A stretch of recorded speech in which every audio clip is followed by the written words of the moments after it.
To South Africa, where the entire nation is mourning the death and celebrating the life of Nelson Mandela, a hero who spent nearly 3 decades of his life in prison fighting to end apartheid, only to lead the country itself upon his release.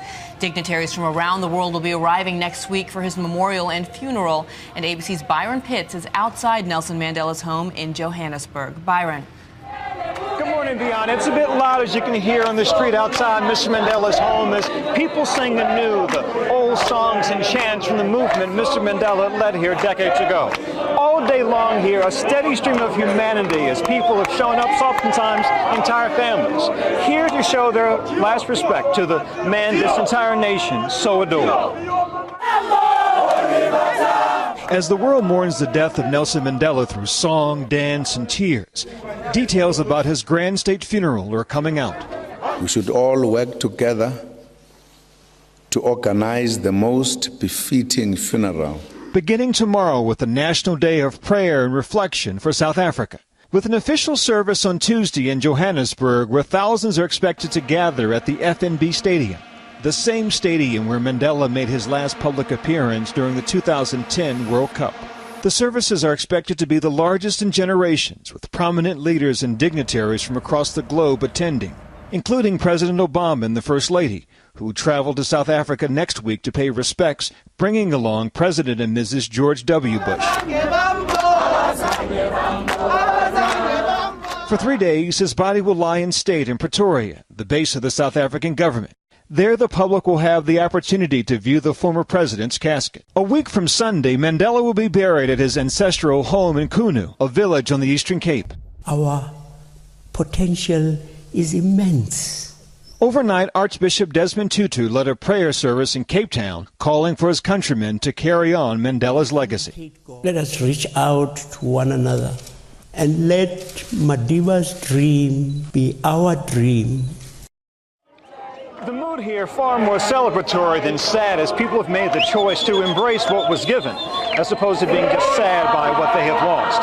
We expect these scenes to repeat themselves every day here in South Africa until Mr. Mandela is finally laid to rest. Fiona, Dan, back to you. The man who changed the world. And now Ron Claiborne has covered Nelson Mandela extensively throughout the years. Ron has had many experiences and memories, and he's here with a personal take on the story. Good morning, Dan. Good morning to you, Dan and Vanna. You know, when you cover a story or a person, it requires professional detachment. We're supposed to stand back, observe, and report. With Nelson Mandela, that was always difficult for me personally because something kept getting in the way, the fact that I admired the man deeply. The first time I saw Nelson Mandela was at Yankee Stadium in 1990, 6 months after he had been released from prison. I was in awe. Probably we all were. And then he did something that charmed all of us. You now know who I am. I am a Yankee. As a college student, I had read about this man serving a life sentence for fighting against apartheid. I was fired up by the slogan, "Free Mandela." Years later, at ABC, I traveled to South Africa, to Mvezo, his birthplace, and Kunu, where he grew up as a small child, and where he will be buried alongside his parents. I am outside of the private hospital where we believe... And earlier this year, I spent weeks in Pretoria, outside his hospital, as wave after wave of South Africans came singing and dancing, celebrating his life. Ironically, Mandela's hospital room was not far from the courthouse where, in 1963, he and 7 co-defendants were tried for attempting to overthrow the white rule government. The trial began in this courtroom in Pretoria. There was no jury. A judge would decide the fate of the defendants. The maximum penalty, death by hanging. A few months ago, I sat down with Mac Maharaj, a close friend of Mandela's, who had spent years with him on Robben Island in prison. I have read, and people who know Nelson Mandela have said that to some degree he felt burdened by being an icon. That's got to be tough. Yes, he does. He does. He's always felt that burden.